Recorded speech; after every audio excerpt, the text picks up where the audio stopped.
Three, Three, two, two, 1. one. Let's go!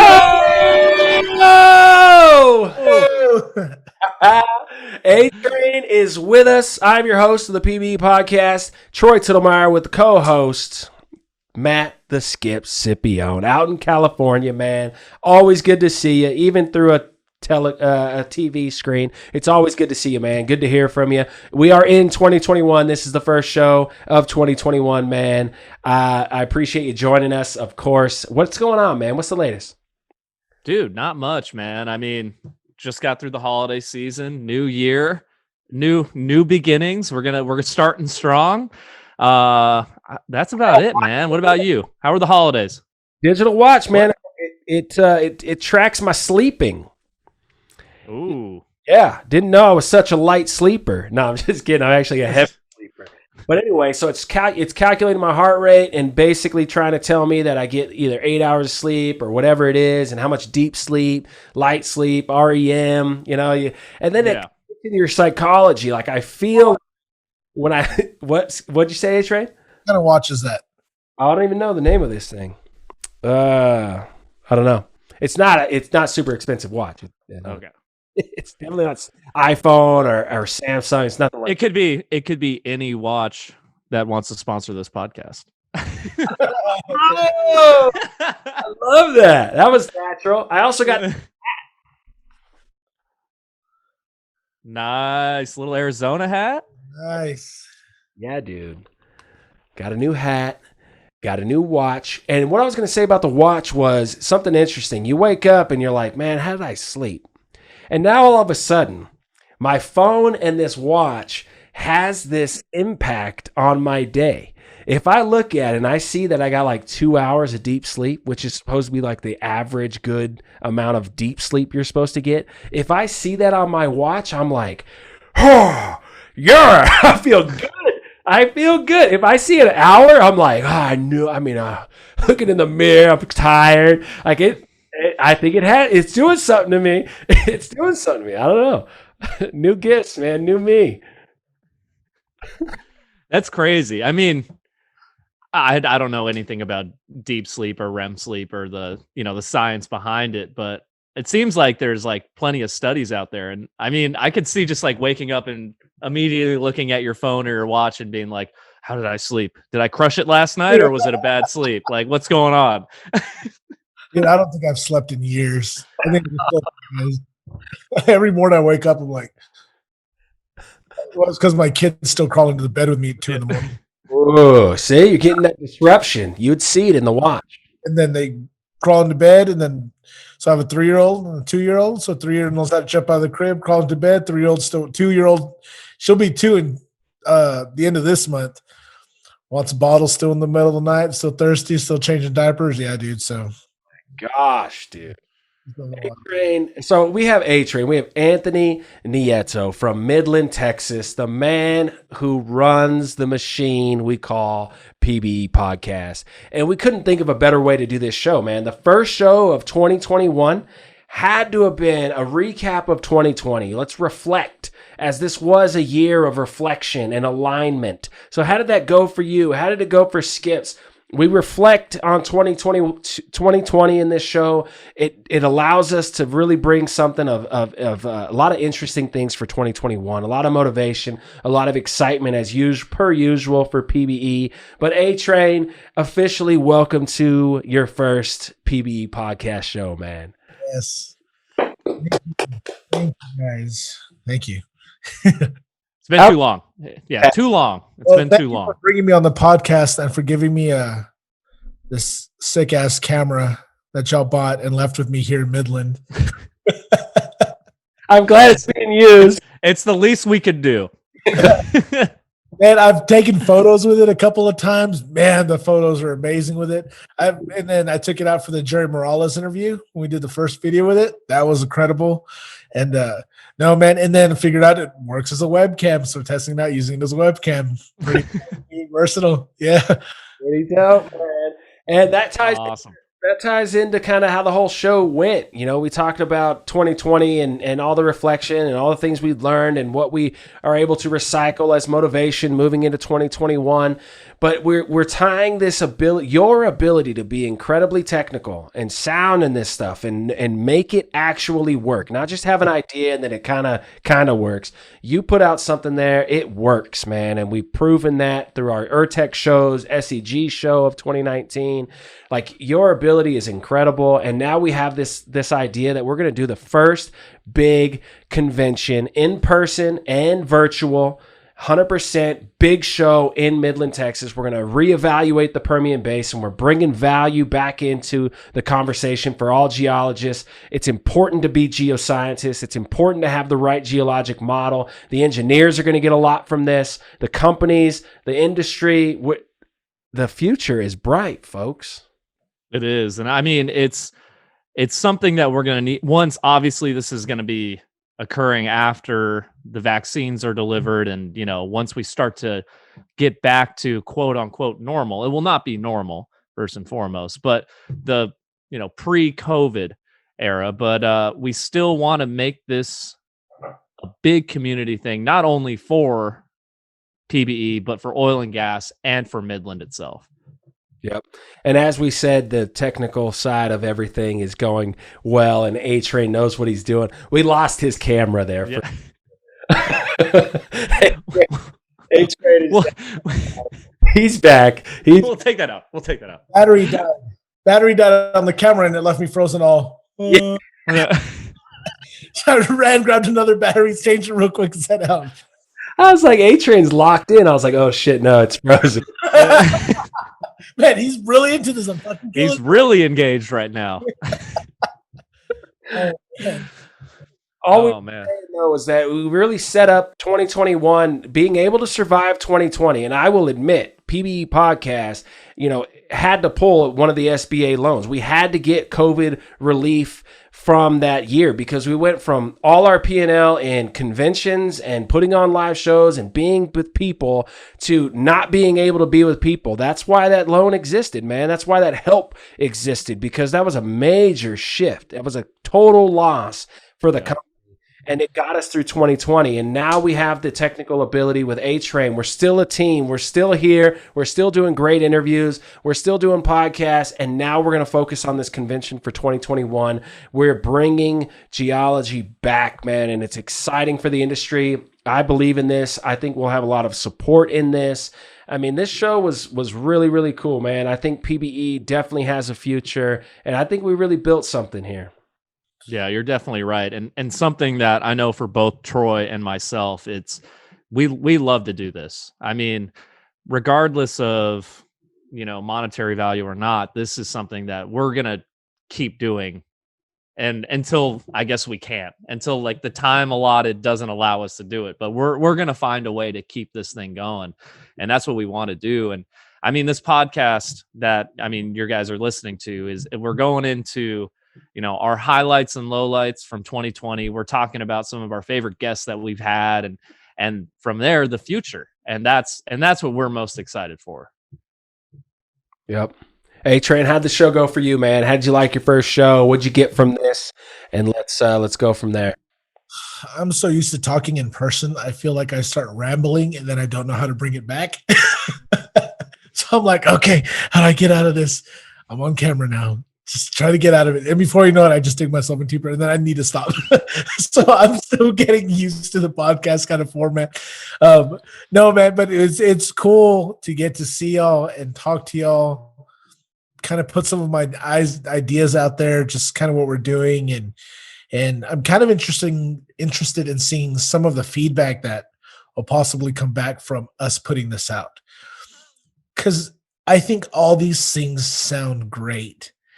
And I think they're great ideas. I think they have tons of potential. And I'd like to see if other people are like, yeah, dude, we want to see that. That's just that last little bit of like, yep, we heard back. They want it. Let's do it. That's really what I'd like to see by the end of it, Wow. Yeah, that's important, man. That's important. That's one of the biggest things that we have and the struggles we have with the PBE podcast is, you don't see a ton of numbers on our YouTube hits or whatever, but I think it has something maybe to do with how I use LinkedIn to drive the traffic. And I don't know if they're viewing those videos from LinkedIn. It's not necessarily the same video I've uploaded to YouTube, right? I'm uploading to YouTube and I'm uploading to LinkedIn. So it's two different audiences. Yeah. Yep. Two completely different audiences. The best bet would probably be to just upload to YouTube and then share the link on LinkedIn. And well, you do that, and everyone's going, dude, don't do that. LinkedIn's going to shut this thing down from circling because you're driving everyone to a YouTube link. You got to do it like. I've gotten all kinds of feedback on what works and how you get, likes and how you don't get the algorithm to run against you, blah, blah, blah. At the end of the day, if you look at the website and it shows an RSS subscriber. So this feed that takes our shows from the website and puts it on Spotify, iTunes, iHeartRadio, all the podcast platforms, we get around 400 people a day or 400 RSS feed streams a day. So that right there is what I'm hanging my hat on, going, man, there are people listening and pressing into the PBE podcast. It doesn't tell us who. It gives us IP addresses, which I don't even know what the hell that even means. But it shows that there's a bunch of people streaming this thing, man, daily. Daily, there are people that like the show, that keep up with these shows, and that's exciting. I think we'll get feedback from this if we ask for it. We say, hey, here's what our plan is. Here's the idea. Please provide feedback.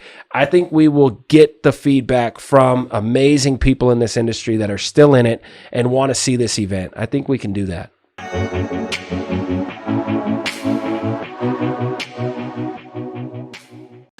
Dude, like action shots of a podcast. I don't know how exciting it would be, but it's about to be a lot more legit this year and do some big stuff. We're gonna fly that camera over our heads on a helicopter.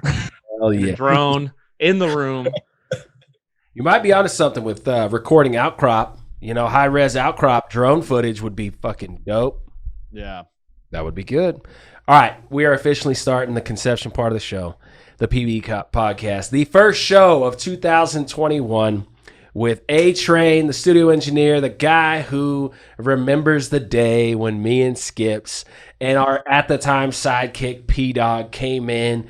We're strutting. We're like, man, we want to create this podcast and we don't have any idea what we're doing, but it seems like you do according to Google. So I'm glad you met with us and you were like, man, what do you guys want to do? And you gave us a great deal, or the studio gave us a great deal. It made it affordable. We were able to get sponsors. We were able to actually start this, man, without just, paying it completely out of pocket from ourselves, even though 2020 has been an opposite story.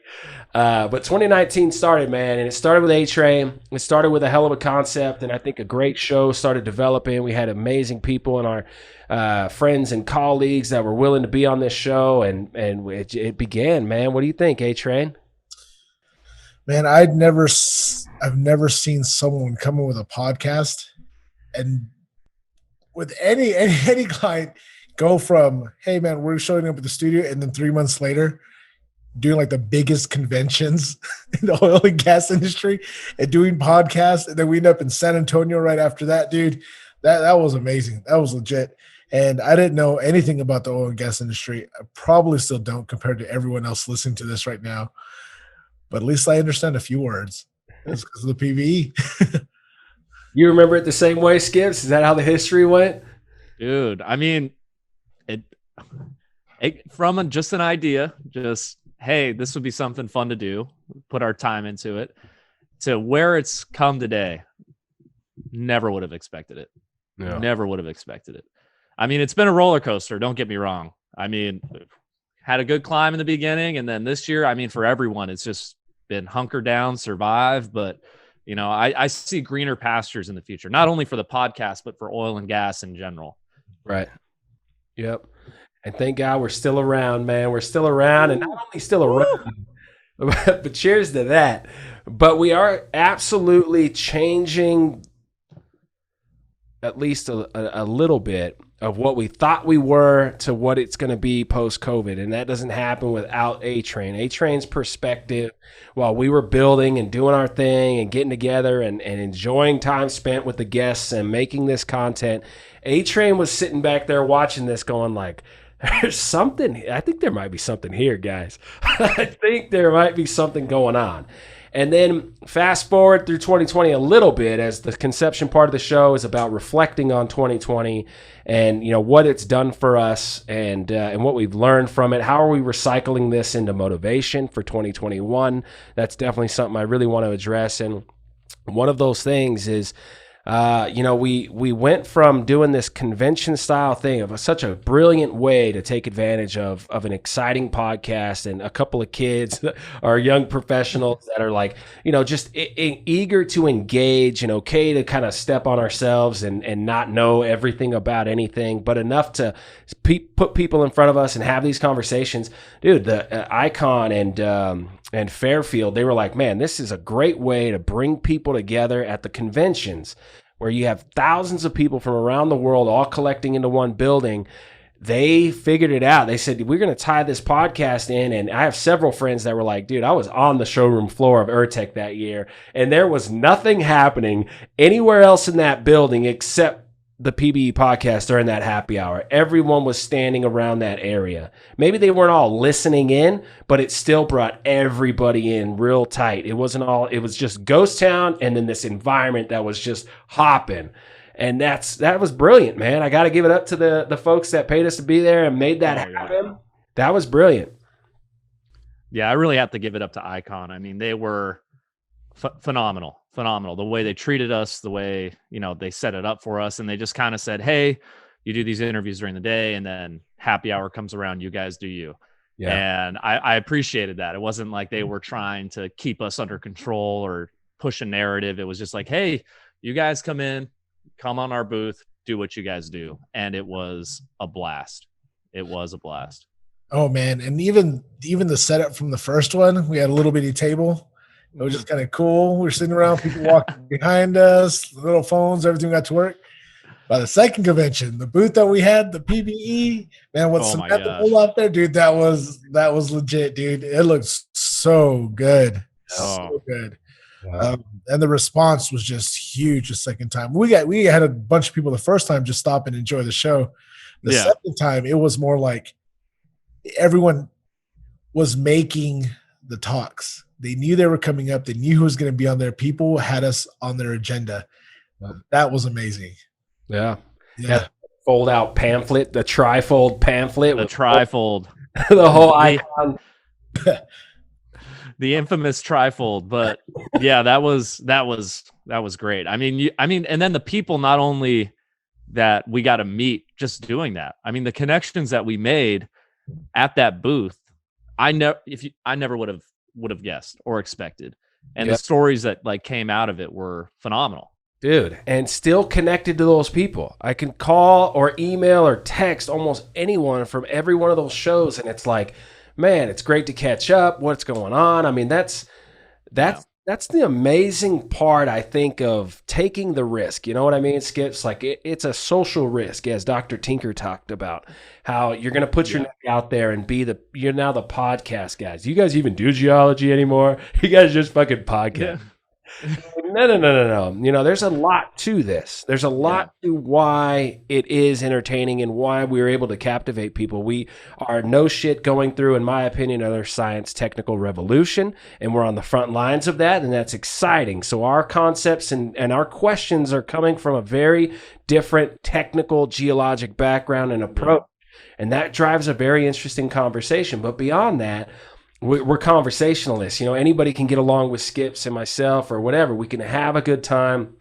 getting to know you, and I'm genuinely trying to get to know you. I want to know your experience, and I want to learn from you. I do believe that.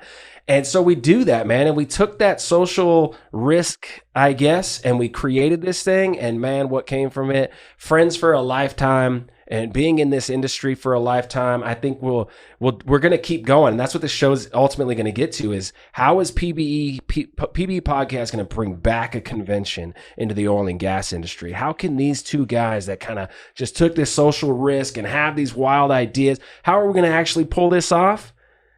That's where A-Train comes in. Oh yeah. Yeah, so I was gonna say we're still just geologists. Their A-Train is carrying this team right now.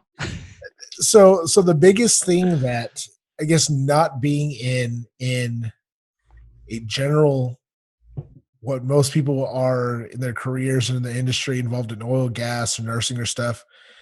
All my life I've been in the music industry, doing live concerts, roads, touring, promotion, all this kinds of stuff. So when coronavirus hit, it tanked everything that we did.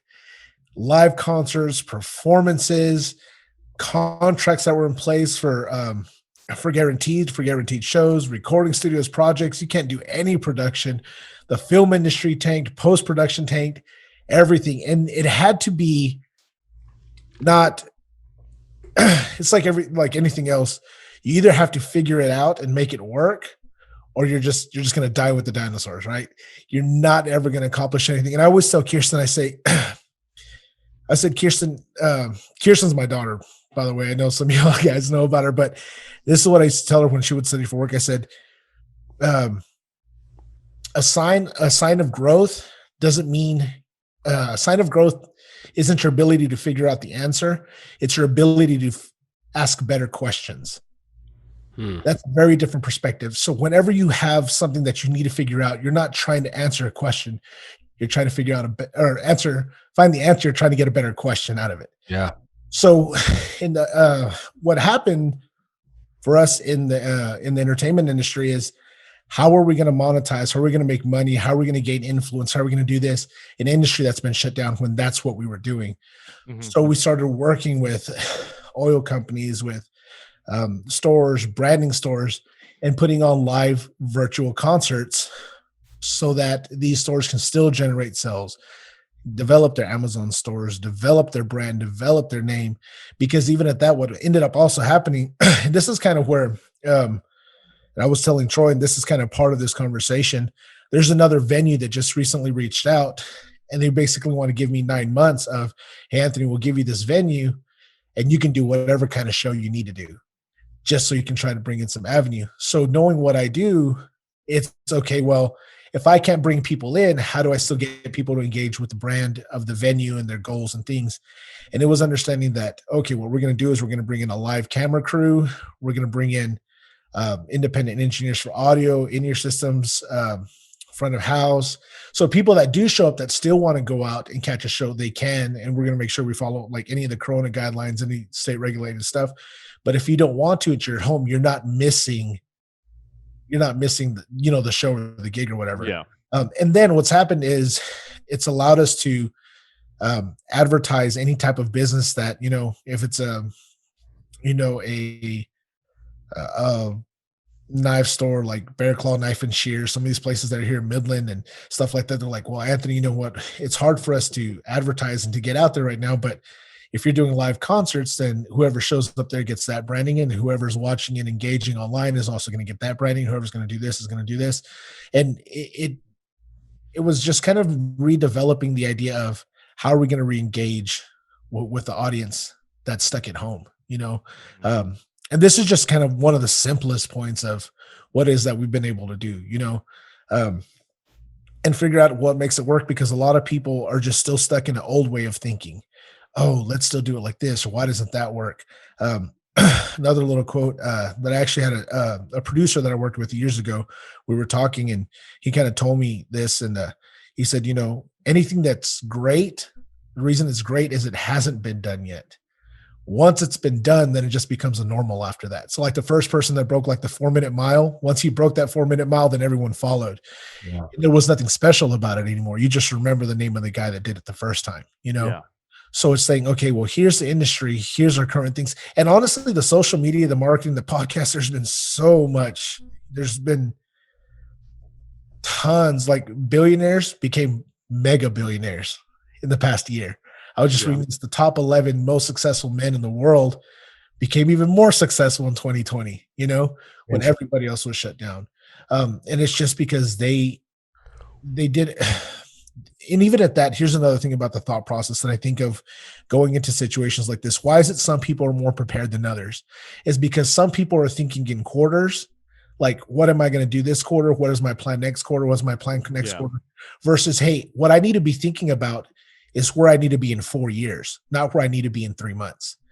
The meeting that we're having today is saying, okay, this is what we're planning for going forward, but this is where the PBE or this company needs to be in 4 years. So what we're doing today was already planned for 4 years ago. And what we're doing now is planning for where we're going to be 4 years ahead. And that type of mentality of not just things stuck. And because life always happens and there's things that you can adapt to, but having a long-term plan like that, it doesn't matter what happens, and I think that's the difference between the mentality of someone like, you look at like Jeff Bezos and Elon Musk and this. Once they had all these regulations for California, this happened, it didn't matter anymore because they're outside of that, what's going on now. They're outside of the timeframes that people have to live in that mentality. So thinking about the long term in the context of what you're talking about for the PBE podcast, I argue, or I think what it is for PBE podcast is that we are a podcast in the oil and gas industry and now the energy industry. We're talking to geothermal folks, mining. We're talking to anybody, renewables, about energy, because that's this big idea of energy transformation is upon us. And there's all kinds of people and different sides of the fence on the whole idea. But where we stand is this technical revolution happening in the concepts of geology. So we have this idea that if we're right, and that there is an actual revolution going on in the earth sciences, and our understanding of the natural processes of this planet are being fundamentally disrupted. If that's true, then that is a storyline that's going to take us for many years ahead. That's a storyline we're going to naturally be a part of and help develop with everybody that's involved in that. So there's that long-term, here's where we are, and we have a right to be here for many years to come as a podcast.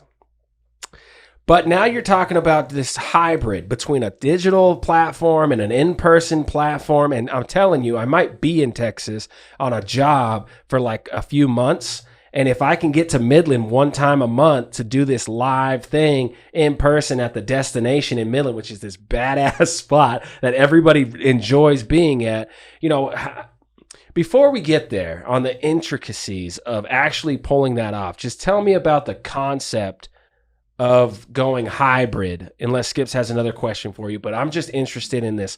How do you actually pull off this hybrid event? There's a bunch of cameras and all kinds of technology involved. So I think the idea of just an in-person presentation, going to a concert or a show or a live PB event or anything like that, what is it that everyone's missing right now? It's that actual social engagement. Man, like y'all, you're Skips in California, in Arizona, I'm here in Texas. This was way cooler. It was way more fun to do it in person, right? Like when you just get together and y'all are all smoking the same cigar and having a drink, it's like, dude, 2 hours flies by like nothing because it's just that engagement. And people that are able to come out here, they still get that. But how is it that we're connecting now? And it's like this. And even with these engagements that we're looking to do social, so we say we're going to do it at the destination, we're going to do a PBE concerts, these big events, because even at that, it's not just the PBE saying we're just doing a podcast. It's we're going to do a show. We're going to do whatever it is that's allowing people to come in and initiate a conversation.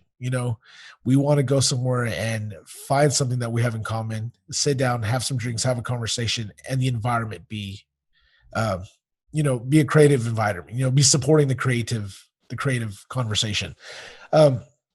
So coming into I guess, as what you're asking is what are the technical details?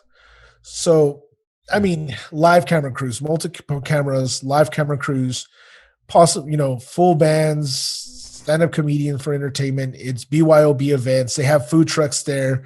It's free to the public. So anyone that wants to go, it's not like, oh, we have to pay to go to this event. No, it's completely free, open to the family. They have playgrounds there for the kids, chairs for everybody.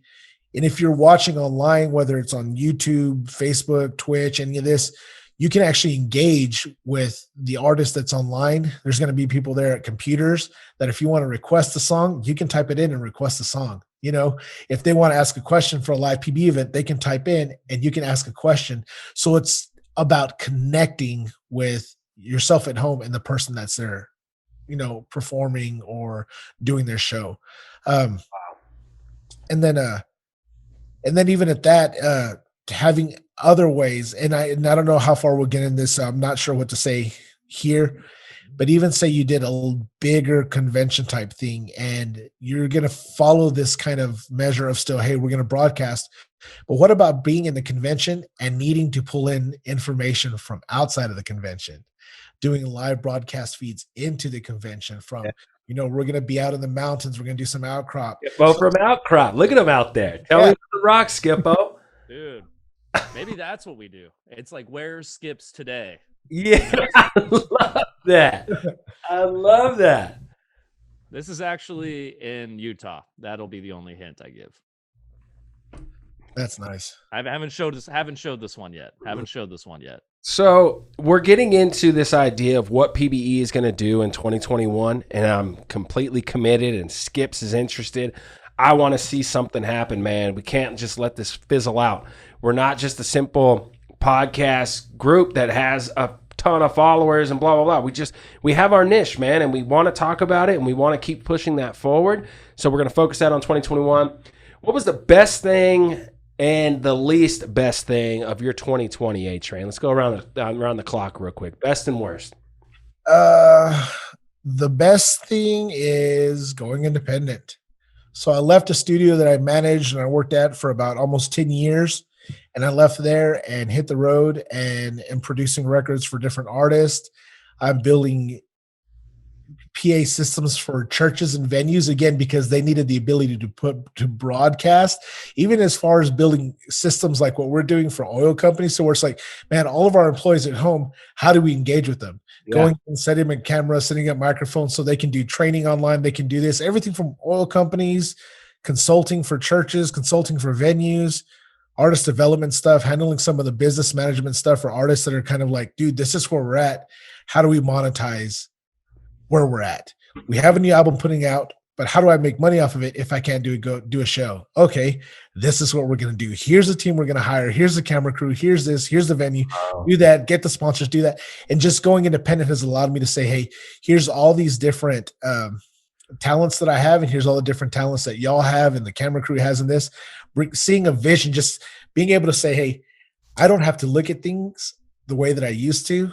I just find all this talent and all this chemistry with people, put them together, and have been able to sustain myself and other people too. I think that's the thing, is just finding these teams where I don't see is so that's the best thing, is just being able to go out and not be tied down into, oh, here's what I have to do because I'm working for somebody. Mm-hmm. Or like, here's what I get to do. And now my work schedule isn't so much based around, or my life's not based around my work schedule. Now my work life is based around my schedule. So getting to be at home with the kids, you know what, I'm not going to go do anything for a week. I'm going to do this. And then for 12 days, I go and grind or whatever I need to. And I'm going to be home for Christmas this time and that. So that by far is the best for me. The worst thing, the least best. Yeah. I think just the least best is probably the little brief moment when I was leaving that I thought, man, I don't know if I'm going to be able to pull this off. Just that short period. And man, and honestly, here's like, I thank God for it. In about 14 days after leaving, all the income that I was scared about losing, anything that I thought, everything came together in 14 days after I left. Just been good after that. So in that short time, I was like, oh, I need to do this. I need to do that. Everything happened together. So, and that's not even like a least point. I kind of expected, I honestly expected it to last a little longer, to where I was like, oh, how long am I going to take to figure it out? And it didn't. So, I mean, I know some people really struggle with the coronavirus and some businesses shut down. There's been some really bad stuff. But for me, 2020 hasn't been so bad because even when we were slower, I was able to stay at home with my family more versus having to be gone so much, versus having to be home so much. My wife was working all the time and they shut down her store, they shut down her business. So she ended up at home with our kids. So that our kids were at daycare and they didn't have to go to daycare anymore. So they were at home with mom. And then I was, so everything that kind of could have been a negative and there were struggles, there was a lot of other things that were honestly, I just see them as positives. I just see them as like, dang, dude, we got to be a family again. We got to have our kids again. We got to be at home here. Financially, we've still made it. So it's hard for me to say at least best thing, Right, man. man. Well, from my perspective, and obviously we've been going month to month and staying in contact and getting, we get through it with the community that we have and the people around us to get through and figure out what is the best way to go forward. And I can say without question, dude, I know you know this, but it's how valuable you are in your ability, dude. Like you are very, very unique and incredibly skilled.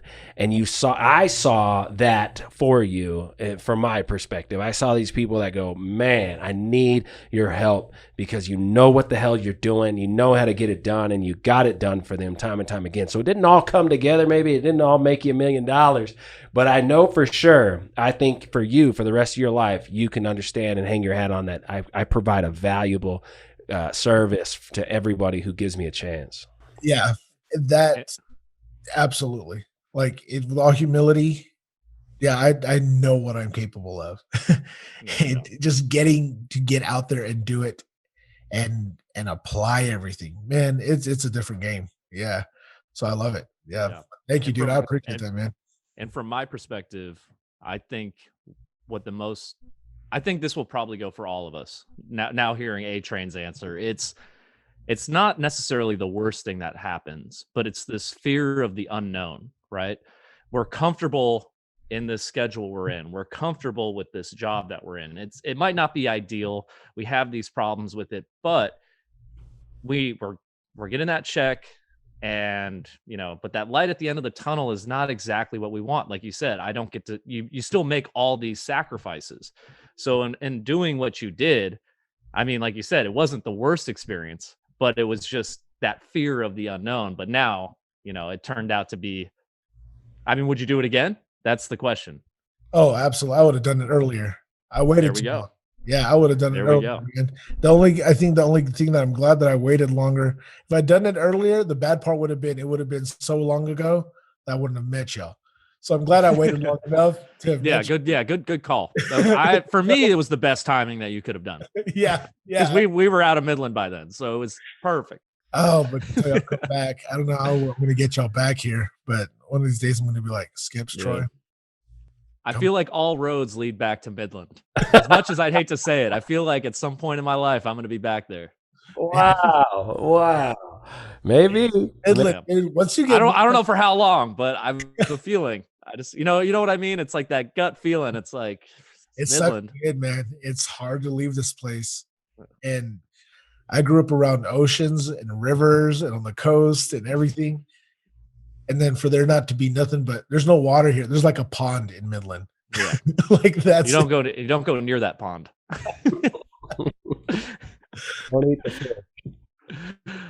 Oh man. All right, Skippo. What do you got, man? Best, least best? What do you got off the top? Oh, man, this is tough. For me, without a doubt, the best is when I moved back, just getting to spend time with my family.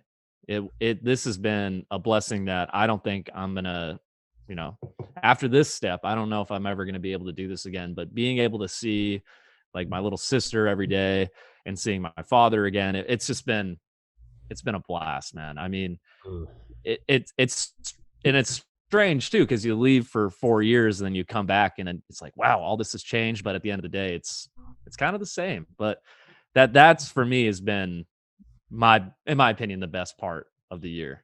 Just being back with the fam again. Worst, I don't, dude. Like I said, I think honestly, probably the Raiders. I hate to. We touched on this before, but it's probably the Raiders. Like just hurting me on an emotional level that, you know, not too many people would understand except for you guys. I think though that was the worst part of the year for me. As lame as that sounds. Wow. Well, no, that makes sense, man. That's really unique to have the opportunity to go out and, you know, become a successful professional. You had options to go and do many things after 2019, or as 2019 was coming to an end, 2020. Yeah. And to go back home, and you still got to work on some geology problems and stuff back in your connections there in California. So that's Yeah. you know, super cool. But man, being back with family, what a unique opportunity. And now you're kind of gearing back up to take off. Yeah, exactly. And I think, and this is the other perspective I had, was being in Midland. While we were there working full time and then going to grad school, I was on the gas basically from the second I woke up to the second I went to bed every single day. And being able to step back again and then absorb all that knowledge, I feel like I'm a better geologist now than I was when I was in Midland, just because I had time to go back and reflect on not only my thesis, because going back and editing it for publication, that I was like, oh shoot, I should have said this, I should have said that, I should have, like, I'm pointing out little things that I didn't even realize because I was just trying to get it done, as most master students do, and like they're trying to like check all the boxes and all right, it's good enough, get out of here. But there are little things that you start to notice by slowing down and taking that step back that I never would have if I was still on that schedule. The culture of Midland, man, blowing and going, blowing and going. Yeah. But with what I said and what I Skip said, you like 2020 really kind of learned for me, 2020 changed perspectives. Yeah. Period. Anything, personal lives, business life, your education, anything you were doing, your family, for anybody, it changed the way you looked at everything. Being at home, if you didn't have a job or you had one, it changed your perspective on that. And you learn to appreciate, for me, like the things that really matter. Like Skips was saying, man, getting to be at home with your family, getting to see your dad and your mom, and dude, yeah, that was it's definitely been a plus. Yeah. Oh, for sure. All right, T-Roy, you up, dog? The best thing, man, of 2020, I had a baby boy, so I definitely, so I got a girl, I now got a boy, and so that was definitely the highlight of 2020, and that being in November. But it was after, taking the most financial risk I've ever taken in my life and professional risk that I've ever taken in my life, and coming here and not knowing exactly what this was and what this is going to turn into, and what it is today, man. I'm incredibly proud of the accomplishments of just coming together with a new team and a new set of folks, and them kind of going, what's going to happen with this guy? And then now the group that we have, and this power of this united group, and our aligned vision and motivation for what the Research Institute's going to be, what we're focusing on, the opportunities there. Man, I looking back, like, there's a lot to be worried about for sure. And doing all this in the middle of 2020 and it not working out in some way or the other. But at the end of the day, the product we have, the future we have built in this year of dedication, I'm incredibly proud of that, man. I learned a ton, so I'm happy for that. For me, the least best thing that's happened this year is to watch friends and family, get completely fucking sidetracked with these distractions that they don't have control in my opinion. So it was this political thing. It was the coronavirus. It was the way people respond. And now you have family and friends and people around the world, just not there to support, but it was a lot of negativity, man. It's been a lot of negativity about how somehow it's going to be the end of the world because of a new election. And that's the same shit they've been saying last 4 years and the 4 years before that. And, this is just a collective mindset of the best we can do. And at the end of the day, I say this. We had Trump and Biden, and honestly, personally, I said, is this really the best we could fucking do, folks? Is this the best we could do? That is frustrating. That's frustrating. But really, it was, at the end of the day, that's it for me, man. We'll leave that subject alone. But it was a struggle, man, because I'm a people person, and I was affected by some of these people in my lives that man, they couldn't get out of that trap. It's an intellectual, interesting trap of politics, and it feels like it's so important that you should rely so much emotionally involved in this. But at the end of the day, if you really step back, it's not realistic. You don't have any control of how that's going. Like, let's just chill, man. Let's chill. So let me. That's exactly it. Yep. I was going to say the same exact thing. Is people just got too emotionally involved in this. I mean, in just politics in general and everything that was going on. Right? Something that's totally out of their control. You don't need to be that emotionally attached to, right? It's good to understand the facts, but at the end of the day, you can't. I mean, if someone, like, if saying either Biden or Trump to a specific person is going to trigger them, it's like that's. I mean, just that being an example, but that's enough for. Yeah, that's enough for the political rabbit hole. But I would 100% agree with you. But it's over now, so everyone can be quiet and like we can move forward. Right? It ain't changing. We moving forward.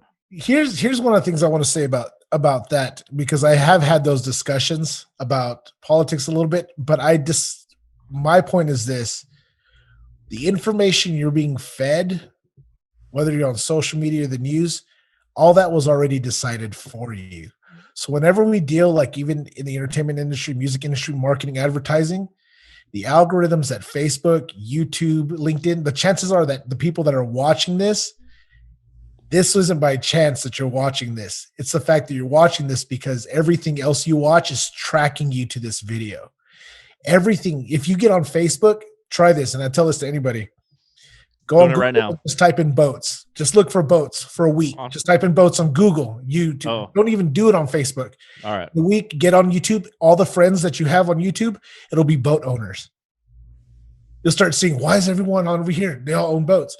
Because all that information, cookies, all your data is being tracked the whole time. It's not by accident. These are algorithms. This is how it works. So guess what? If you're a Biden supporter, guess who pops up on your feed? Other Biden supporters. Other people who think exactly like you, that are as convicted, as committed to these ideas as you. There's no new thought process. You're just being told what you want to hear the whole time. And it creates this environment where it's circular reasoning, right? Exactly. You're in an echo chamber. That's all you've done. That's why, even though I deal with social media all the day, we're not allowed to have social media in my house because I know how it works. Facebook, TikTok, Snapchat, and I use all these all the time for work. We use all these things with companies, but it is not I know what I'm looking for. You're being fed this stuff by what you research all the time. Yeah. It's interesting. It's not necessarily fake news that you're reading. It's just news that has been kind of generated from that perspective to kind of to keep you moving along that line. Yeah, man. Yeah. And to come full circle with it, because that's what we do here at the PBE podcast. We come full circle with things. You're looking for answers. You're not asking better questions, right? That's what's also happening on social media, right? You're looking for answers for your particular issue, blah, blah, blah, instead of continuing to answer or ask better questions. Wow. Oh, man. God, dude, I'm sorry if I'm talking too much, but she said something, and this is, so my daughter, she's 12, right? She had to do this paper, and the question that they asked her, and I was like, damn straight, Kirsten. I love the way you answered that. They asked her, they said, she had to do this paper. How does she feel the U.S. is handling racial tensions, the federal government handling racial tensions in the U.S.? And Kirsten, basically, I'm going to super summarize it. She says, The federal government has nothing to do with racial tensions. She was like, if you're having issues in your city, she was like, why don't you choose to elect a different mayor and different police chief versus blaming it on the federal government? She was like, why don't you move to your state? Why don't you get people that are minorities in those areas into the office in your local governments? Dude, just her way of breaking down, I was like, that's the point. That's where change happens. If we're in Midland and you want change to happen, get involved with who you elect as the mayor. Get involved with who you elect as a police chief. Yeah, those things are what's going to make change in your computing, not in your community, not the president. You know? Yep. So, anyways, dude, I'm gonna shut up. I don't know why that all came full circle, but Skippo tied it all together because I was thinking the whole time that all these problems and all these changes don't start with the White House. It starts within our house. Yeah. My house, man. Woo! What's going down? What the fuck is going down in my house, man? How are these? How's my family responding to these things? And Put those, that on a shirt. I'll buy it. hey, new PBE shirt? Are you kidding? Yeah. PBE mug, it doesn't start in the White House, starts in our house. There you go. Bang. 30 days, get online. You're going to find a PBE shirt. We're going to sell them all sizes in onesies. For his little boy, we can have a little. Yeah. Are you kidding me, man? I think I'm going to Oh, actually do that. Just the one part for sure. But yeah, dude, that's exactly what were you going to say, Skip? Oh, no. I mean, I was going to change the subject, but finish what you were going to say, and then I'm going to ask a question. Right on. Okay. So the fact is that, the political situation and how governance works is not perfect. It knows that it has two outside forces that it doesn't know exactly how it's going to interact with the governance, and that's environmental and social, the people, and then simply the environment. So the governance is not a sole response. It's not a one thing. It's involving other things that are very, very important that need to be talked about in specific detail in modern geologic context. As I always say, it really helps when you know that it's not just about the government. It's not just about the guy or the group, the administration that's leading the governance. We have environmental and we have the people that need to make it work too. We're not relying on just that. There's so much more to this. And so why are we all, getting so distracted with that part of it? There's the environment and there's the social aspect of this. Let's get focused on all of it. That's it. I'm done. Donezo. All right. My question. Yeah. T-Roy, what was your, this is going to be very subjective. What was your favorite podcast of the year? Oh, man. Man, the two that come to mind, Dr. Scott Tinker and Powell, Tim Powell from Oil and Gas Council. Dr. Scott Tinker was so good because it talks about the just overwhelming, obvious fact that there is no realistic chance to get away from hydrocarbon energy anytime soon. It's a dangerous thought.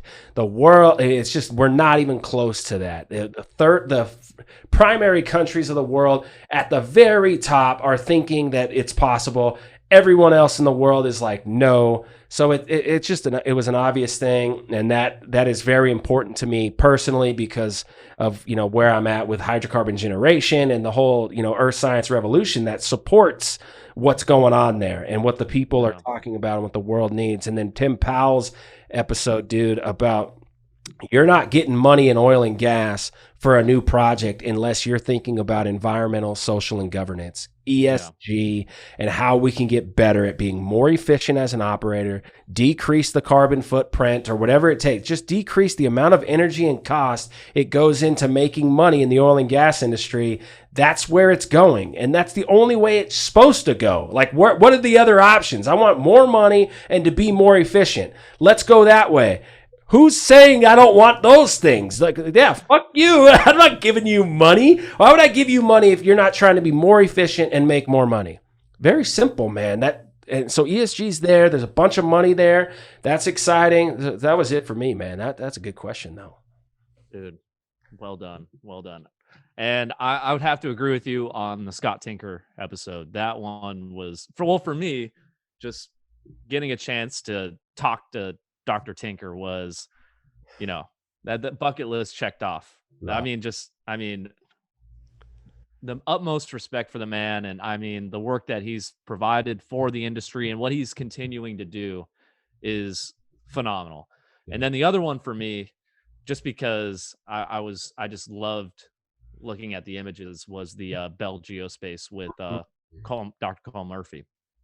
That one I loved as well. Just looking at all that GravMag data and just it being a super highly technical podcast, that I absolutely loved that.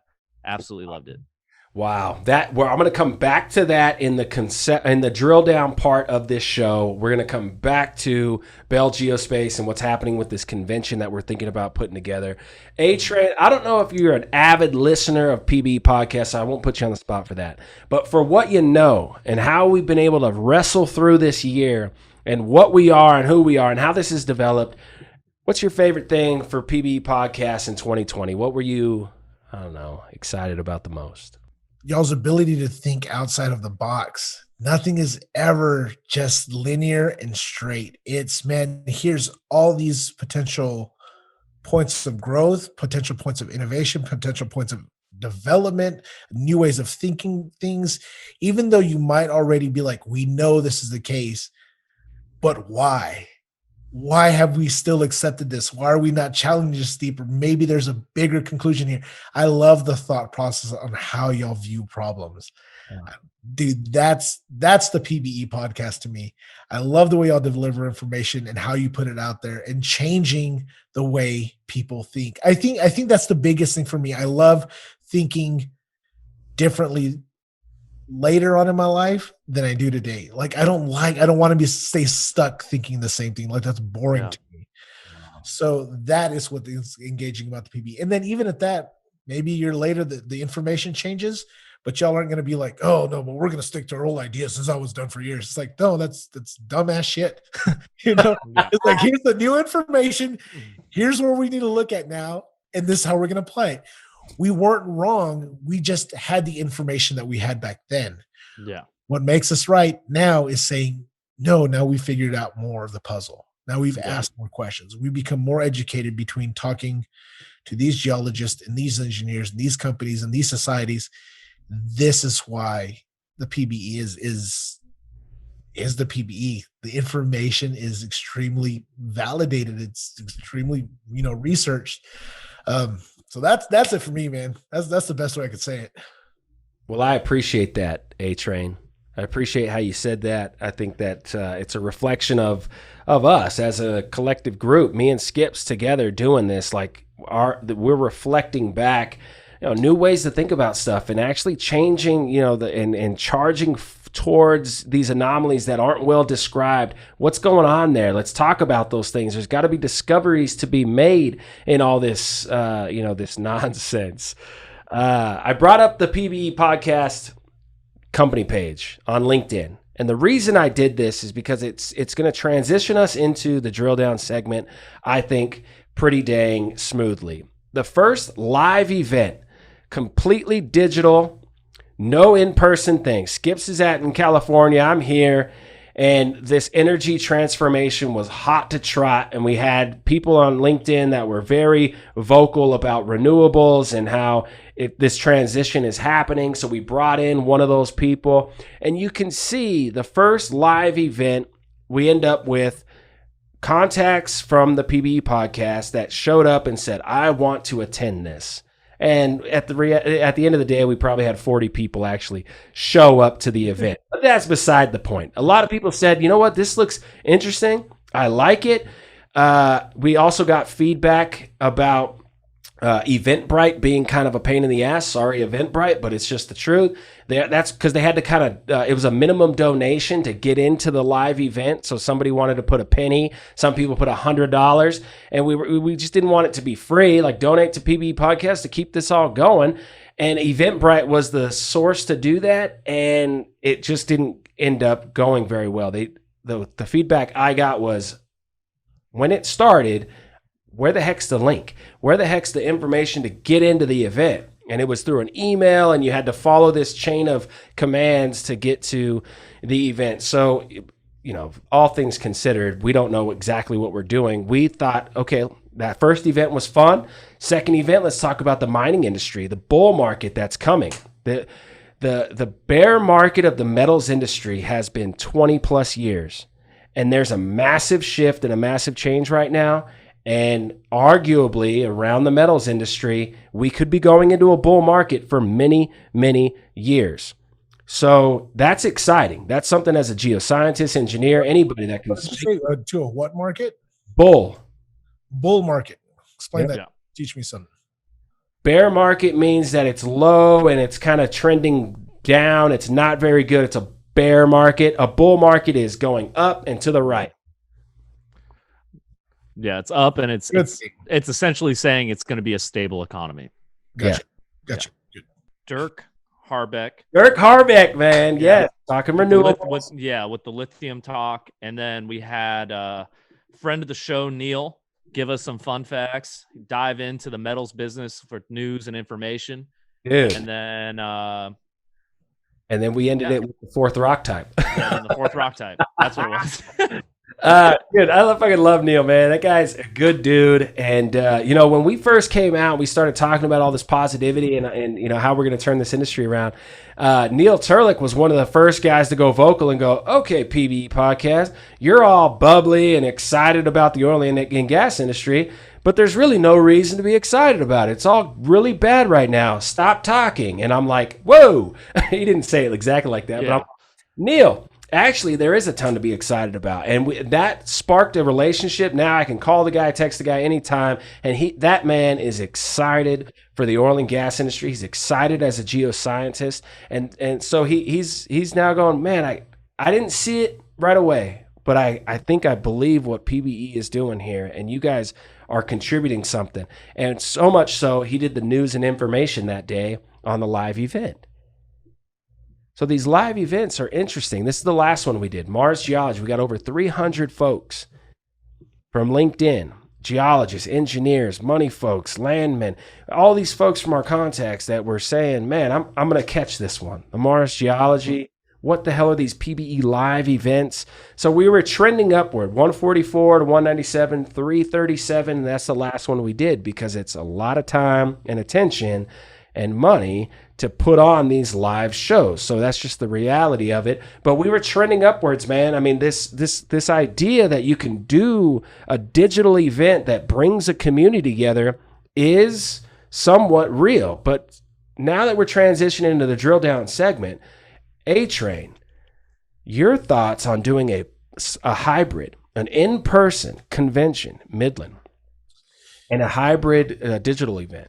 Yeah. So here's my idea on how to make this work. So coming to Midland, going to the Bush Center, getting this awesome venue. They have a stage that we can use. There's spots for booths, for all this kind of stuff. Bring people in and out. We're center downtown, hotels, DoubleTrees downtown, beautiful area, state-of-the-art facility. They have cameras on the top to where when we do our PBE show on the main stage, doesn't matter where you're on the venue, they have screens that drop down on every wall. Have our videographers there recording the show and live streaming it to the internet and recording everything on redundant servers so we can edit a show later, maybe cut out the ums and the buts or whatever we need to do. But no matter where you are in the facility, once we go live, you can just listen to the audio. It literally comes out of the ceiling, and you can be anywhere with clear audio. You don't have to be blasted by it and watch the PBE show from anywhere. Wow. Doing that, if you're there and you want to say, man, I need to get out of the house. I need to go and engage. I need to develop some new relationships. My company may not allow me to go and sell, office to office / door to door right now. But hey, I can go and talk to the main VPs or the main whoever it is that's in charge of these conventions and create those relationships in person. Have those relationships, be able to catch the PBE event, be able to catch main lectures, possibly on the stage. Hey, use a PBE stage. If you have a few people that want to come up and put up a new thesis, a new paper, whatever is new technology, you can use the big stage. Just show up. And we're going to figure out how to get you into the show. If you don't have your own booth, if you don't have an area for education or whatever. Wow. All of that's also going to go digital. So if you're not there, if you're in Houston and you can't make it, you can log on and catch the entire convention. Catch the PBE booths, have somebody walk around the camera, check out the, the icon booth of icons there, catch out a booth from, Slumberjay, whoever the companies are that are here are going to be at this convention, and they can still have a chance to interact with you. Wow. I went to CES. Sorry to interrupt. Yep. I went to CES in 2017 with the IT guy that I worked with. Drove there from Midland to Vegas. And dude, they had robots, man. These things were chilling, and they had a big TV screen, and they would walk up to you and go, hello. And if you wanted to engage with the robot, you could do it. You could turn it on, and it was a person. It was a person somewhere else in the world that would turn on and say, hey, nice to meet you. I help with this company developing these robots that are walking around talking to people. Hey, dude. Why can't we have robots to robot conversation? Okay, so let's get a hold of these robot people. So we don't know how we're going to. Part of the 4-year PBE plan. This is not the current. It's not how we go first right off the bat. We're not going robots. All right. Yeah. No big go home, Troy. Come on, let's go. Let's get on it. Get the robots. Robot guy, you're watching the show. We know who you are. Call us a bunch of robots here. So we did a quick show, or I did. Skips couldn't make the show, but we did a quick little in-depth show with WTGS doing a completely virtual event in Midland in September. And one of the concepts, which I couldn't figure out how to make it work, or maybe I misunderstood it, but it was a concept in the conversation about how if me, you, and Skips are at this event and there's a live show, so there was always a live main stage that you can click on and that presentation would pop up and everyone could watch the main stage, or you can float around and talk to sponsors. You can go to other parts of the website and talk to people. Well, one of the things that I thought was said was that you can go find another attendant. And if you say, oh man, Skips is here, and you go, what's up, Skips? You could set up a one-on-one digital with the person just in attendance. If you guys are like, nah, this is a money guy talk, I'm here for technical geoscience, and then bang, you guys are both free up and you want to say, hey, let's just catch up, and now you're doing it digitally. I couldn't figure out how to make that work, or maybe that was just my misinterpretation of the conversation, but doesn't that seem like a pretty cool idea? Absolutely. No, and I think we can do that. And that's one of the things I was going to say next is per se, it's just because we worked with Icon, right? They're awesome. You're like Samantha and P's over there. P-Dog's still there, right? Yeah. Yeah. Right on. Say it's Icon. Icon's like, you know what? We can only send down one person over there, but we have this whole advanced sales team. We have somebody that understands the program. Maybe they only needs to send one actual face. We can set up iPads and iPad Pros and video cameras so where you can go in and sit down and they can video in, Skype in, Zoom in from Houston with people at the convention. So if they can't afford their whole team here, guess what? You can still interact as if you were here. Throw some headphones on. It's got the built-in mic. Bang. Say you're coming in from Icons. They're not. They have an office in Houston, but they're from overseas, right? What about international companies? You can't make it. You can still be at this convention, still create, set up a legit booth the way that you normally see at these oil and gas conventions, but have it to where you can interact with somebody. Wow. Phone call. Now, if you're at the convention and you're like, man, all this stuff's going on, dude, we're talking about this outcrop. We're talking about this stuff that's going out here in the basin, whatever's going on.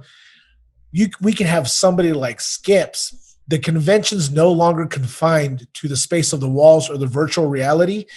We can have Skips out on the basin, out on outcrop, videoing in live footage, live interpretations of what's going on in the geology to the people at the convention. There you go. I see that, Castile. Yo, we need a good reinterpretation of the Castile. That could be a perfect place for Skippo. He's an outcrop, drinking beer, doing the barbecue. You can send another 10 geologists out there with him.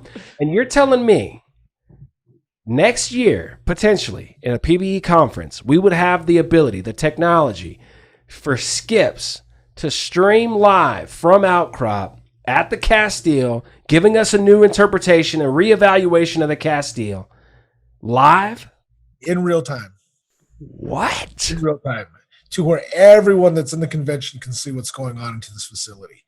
So when certain things line up, see, here's some of the problems sometimes you see. It's an old venue or it's old this, and you can't ever get it to move together. The Bush Center right now is a state-of-the-art ready facility that has a lot of these potential problem-solving technology, things incorporated. Like their design is really nice. But when you work with somebody like me and my team and the people that I work with, that we're used to being on the road, live shows, live videos. We've worked with news stations. I've worked for ABC. I've done all these things. And we can go out and bring that into the convention. We can network a whole building up. Man, even before the convention, say your icon science, you're like, man, Troy, we can't send anybody down there. Cool. Call the PBE. I'll go to your place. I'll travel to Houston, set y'all up. Everything you need digitally over there so that come the convention, your technical part over there, we've already handled, and it's already integrated into the way the system's going to work here at the convention. Dude, I know a guy in Houston that would do that for us. His name's P-Dog. Motherfucking P-Dog. Would go and do all. He would help set us all up on that. And same with the Houston Geological Society. There's people there that would totally donate their time to go out and help us set up those digital little stations, that connection that we need. So you're setting these digital hubs up so that the people in person can walk up to the Icon Science booth and there's a video playing and it's telling you what the company is. And then you got these iPod head stations where you slap the headphones on and it's saying, hey, here's the marketing person for PBE or for Icon. Here's the product manager of this particular tool at Icon. And you sit down and you can talk to who you want to talk to, and they're out there in Houston, or if they can't make it. That's what you're telling me. Yep. Skippo, you hearing this? Dude. Yep. Big things coming. Big things coming. That's all I got to say. Here's what's going to happen at the end of the night. We have this huge stage, state-of-the-art building, state-of-the-art PA system. Middle of the day, we have this happy hour, whatever. At the end of the night, because of restrictions, if Corona is still a thing, we're going to have live band, live music, entertainment there. You don't have to leave. You're not even a block. Literally, you walk out of the front door of the Bush Center and you're at the DoubleTree. It's not even a block. It's crossing the street right now. So you can stay at the convention. You can mingle afterwards. You can hang out. You can have live music. We can have dance. We can have people. It's all there. We can even decide and talk with the band or the artist, whoever it is that we're going to have, or whatever the entertainment may be, and say, hey, guys, I want to come in. Maybe live stream the concert for everyone who's at home too. If the artist is like, you know what, Anthony, we're down to go live. We're really, we can do this. Even if you're an icon now, you're like, dude, I wanted to always to see that band. You can still check them out. Just stay logged on. Keep watching the Facebook. Keep watching this, whatever. Engage with it.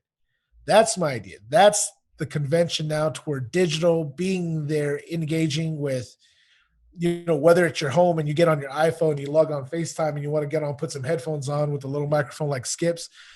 You don't even need a huge setup. That's all you need. Wow. You can even do a podcast on, hey, if you want the most minimalist podcast setup, like something Skip's has that works, this is how we can do it. We'll do a podcast. We'll show you regardless. So you don't even have to be a big company. You don't have to be anything. Get on FaceTime with us live on the PBE at the convention. It's we can do it. Wow. Skippo, what do you think, dude? What are your thoughts on this right now? Dude, I'm loving this. I definitely think this is how conventions should be moving forward, right? And I know it's not a good thing to be, on that curve of innovation. I know it's not a good thing to be the innovator, right? That is not the position you want to be in. You want to be an early adopter, but sometimes you got to risk it. That's right. And I'd be willing to try it out. That's where I think we could hit something really great here for the community. That's what I'm hoping for, is however we set this up is the ideas that come from it, right? Like I said, we're not looking for answers. We're just looking for better questions. And if that is our overall goal of this convention, and if we are able to do that by connecting people from all over the US, all over the globe. I know it might be hard if you're, in Europe or whatever, waking up at 2 in the morning or 3 in the morning to listen in, but having that ability to versus not having that ability to, I think would be worth its weight in gold. Oh yeah. And this is the first time. This is stuff that I can just tell you, I know we can pull this off. This isn't even having been going through it and then saying we could have done this better. This is the worst case scenario for what I know we can do. So it's just going to improve beyond here. And then even at that, this is PBE convention, Texas, Midland. There's still PBE convention, Colorado, PBE convention, California, PBE convention, Oklahoma, wherever it is that we take this idea, this doesn't stay in Midland. I just know we can pull it off here. We're part of the oil and gas industry. We can take this somewhere else. So, and it's going to, yeah. So now it's getting tied that we're going to tie this back into this opportunity that you've created with this 9-month potential program that PBE could be a main sponsor of in Midland, getting the community together, whoever is willing to come out in the physical world and catch some beers, be there with people at destination, putting this event together like that, and then also doing this hybrid virtual thing so people can get a real good idea and get some real practice on how the big convention might go at the end of this 9 months or whatever we end up pulling the trigger on the big convention. Am I following you correctly on that? Yeah. So I had the owner, his name is Martin. Great guy. I mean, it's very rare that I find a venue owner that really cares about the artist and really the people. Like he's not, and I mean, we're always trying to make money. We're always doing this, but his heart is in such a good place for people. It's been refreshing to talk to him. The way he takes care of the artist, the way he gets people taken care of, the way he pays people. It's just, I mean, I'm still kind of in shock that somebody like this kind of still exists. That sounds bad. He's just a great guy. And what happened is he approached me. We were talking about this event, and he's had in the past year, he had somebody say, hey, we have this girl that's doing this open mic night on a Thursday night or whatever. I don't think she's continuing anymore. And he's saying, one Thursday a month, I want you to come in and do an open mic night or something. And he was like, all I need is this X amount of dollars in sponsorship, and you can have one Thursday a month for the next 9 months, March through November. So I told Martin, all right, well, I don't really want to do an open mic night. I've worked with really good musicians for a long time, and I don't really want to just kind of hear people go up and try to play music. It sounds bad, but I want to catch a show. I want to watch a good band. I want to watch somebody that's rehearsed. And then I started to think, but what is it that Midland doesn't have? Well, Midland doesn't have stand-up comedians. Midland doesn't have, maybe a live podcast where you can talk about oil and gas. What live artists doesn't Midland normally get? Or if it is a local Midland artist, sometimes they're just stuck in Midland, but they deserve a great show. These are guys that I've worked with, and I'm like, dang, man, they're just stuck in Midland, or they're just here in Midland for XYZ reason, right? Yeah. So I started thinking, well, how can I make this work to where it's, and here's the other thing, this venue is called The Destination. Anyone who wants to come to these events, it is free. This is the catch that Martin was saying. I want this to be a way to give back to the community. I want people to be able to come in. It's family friendly. There's even a playground there for your kids to play on. They have places to throw what's that game where you throw like the bean bags into the holes? Cornhole. Cornhole, yeah. He's got that. He's got little game stuff like this. PBE team is undefeated, by the way. I just want to say that. PBE team has never lost in cornhole.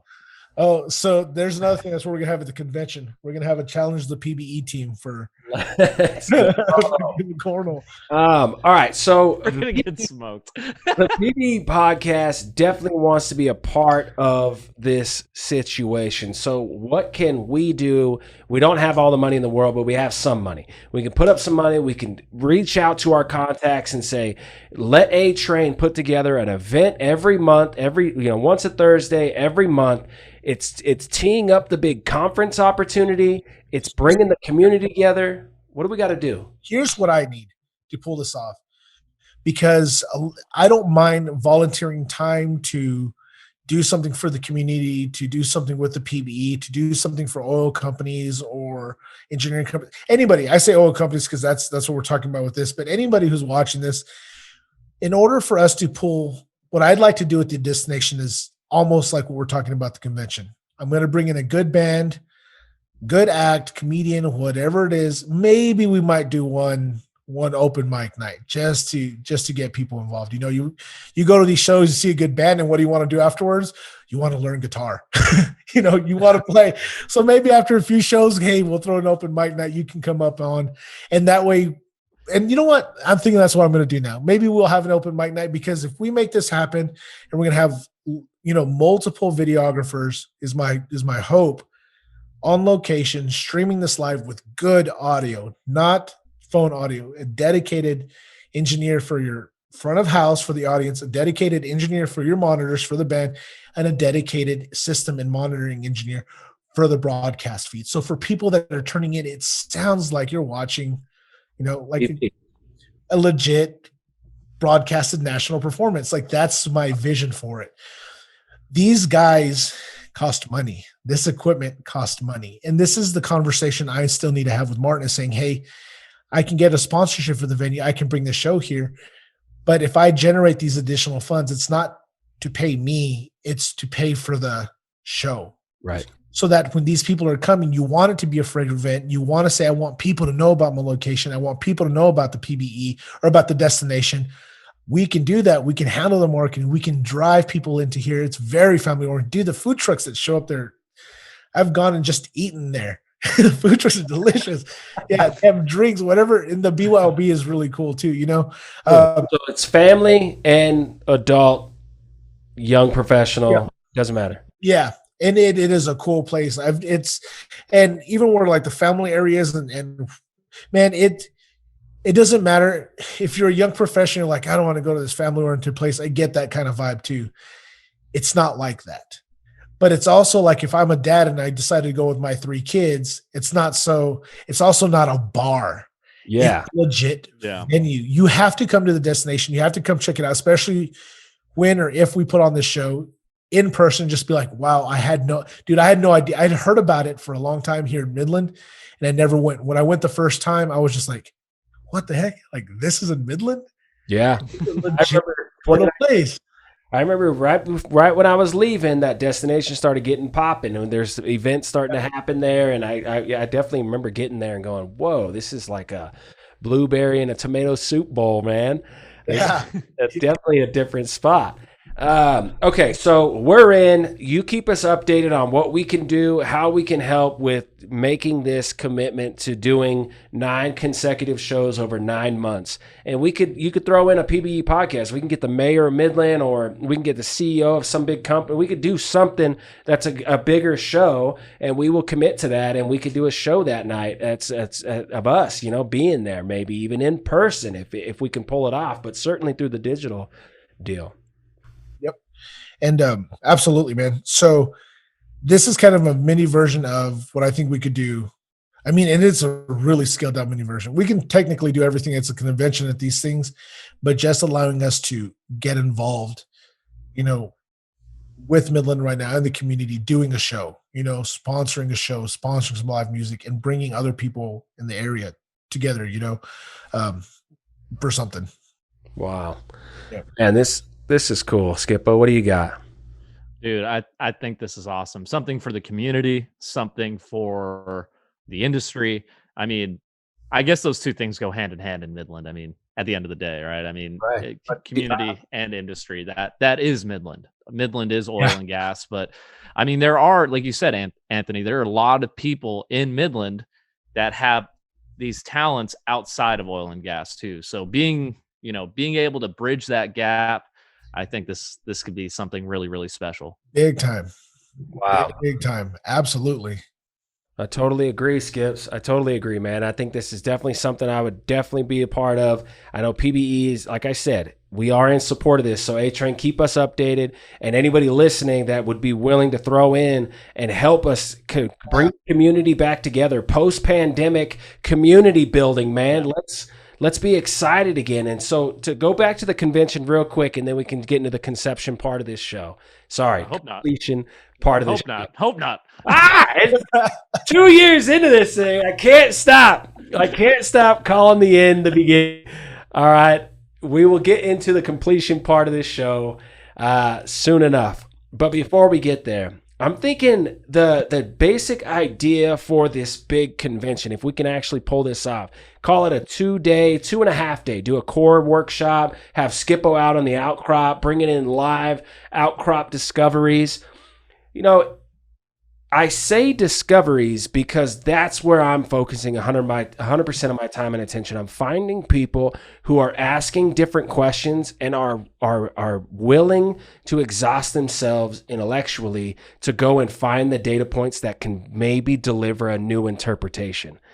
So the same old Permian being reevaluated from the basement to all the way up to what we see in the atmosphere today. How is there a geologic connection between everything that's happening in the whole entire Permian Basin that makes an impact on engineers, landmen, CEOs, and geologists? We are integrating fully all departments, all understanding of this Permian, and we're reevaluating it with modern context and modern geologic concepts from the basement all the way to the atmosphere over 2.5 days.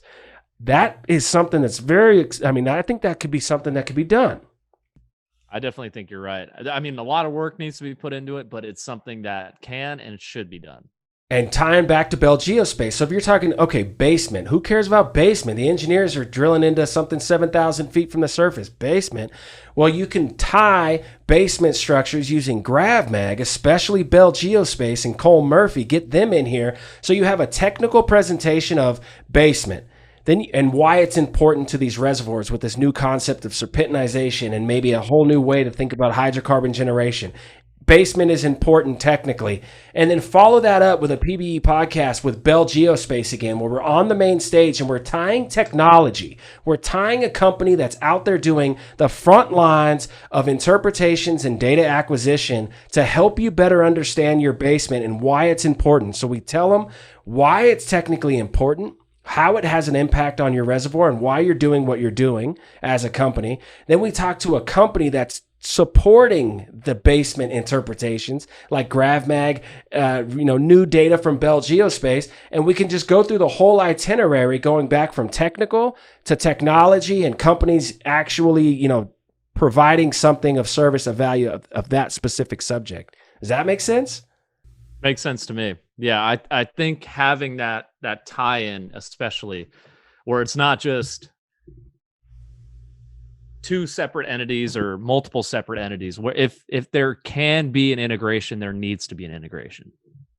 I think that is a very, very key component of this whole thing. Interesting. Well, we'll work on that. I think there's definitely an easy way to explain what our concept would be, as it's really comes down to being it's a reinterpretation of the Permian Basin, like a legit reinterpretation from people around the world experts on these specific subjects. And how could you reinterpret the Permian Basin as a mud volcanic system? Like, these are all legit things that people from around the world would be very interested to hear, for sure. And I think it would also drive a lot of local people to go, what's going on with this what are these guys talking about? All right, completion part of the PBE podcast. The first one of 2021 is here. We're now in the completion segment with A-Train, Skippo, we're rocking it back. We've been talking about all kinds of random things, but the completion part of this show is kind of all about the future, man. It's all about, how are things going to go now that we are in this post-COVID situation, and, assuming things are going to have a slow transition through this first Q2, Q3, maybe even of this year. What are you guys focusing on? Where are you spending time, your attention? What are your plans for 2021, 2022? What are you guys doing? So possibly, I think the space that I'm in, that I'm thinking I'm in, I have all these, since I've kind of adapted to being versatile and doing this and doing that, I'm trying to figure out what I want to do the most. I'm a passion-driven person, so if I don't like it, I know I'll bail on it. I'll be like, no, don't want to do that. I have to love what I do.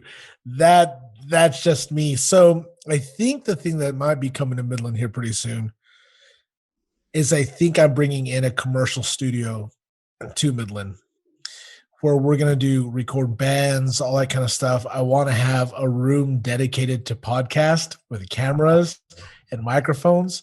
I want to have a room with green screens and photography. I want to have production suites. So if you can't afford your own studio at your house, you can't go to someone's studio, we're basically going to have a room. Think of it like a bedroom. We're going to have this building that has separate rooms. You can't afford $1,200 a month. You can't afford this. Well, maybe you can afford $250 a month. And it's just a room that you can go in, set up your desk, set up your equipment, have that space that is locked out and taken care of, and you can come in and work and go when you need to. And then if you need to use the recording space, you can come in and say, hey, Anthony, I'm recording the space. If you rent a production suite, then maybe you can basically have discounted use of the studio. You can grow as an engineer there. You can help out or whatever. If you're a photographer, you can come in, do the same thing. You may not need the studio space, but we have just the actual real estate space. You can do photographers there. We can have graphic designers there in the studio space. So I want it to be a production facility. And then also with all the live sound stuff that I have, if you call us and you're like, hey, we need a live recording, we need this, doesn't mean you just have to come to the studio to do it. We can send out a crew of videographers, engineers, live sound companies to do a live event wherever you need one. Whoa. That's where I think I'm headed at this year.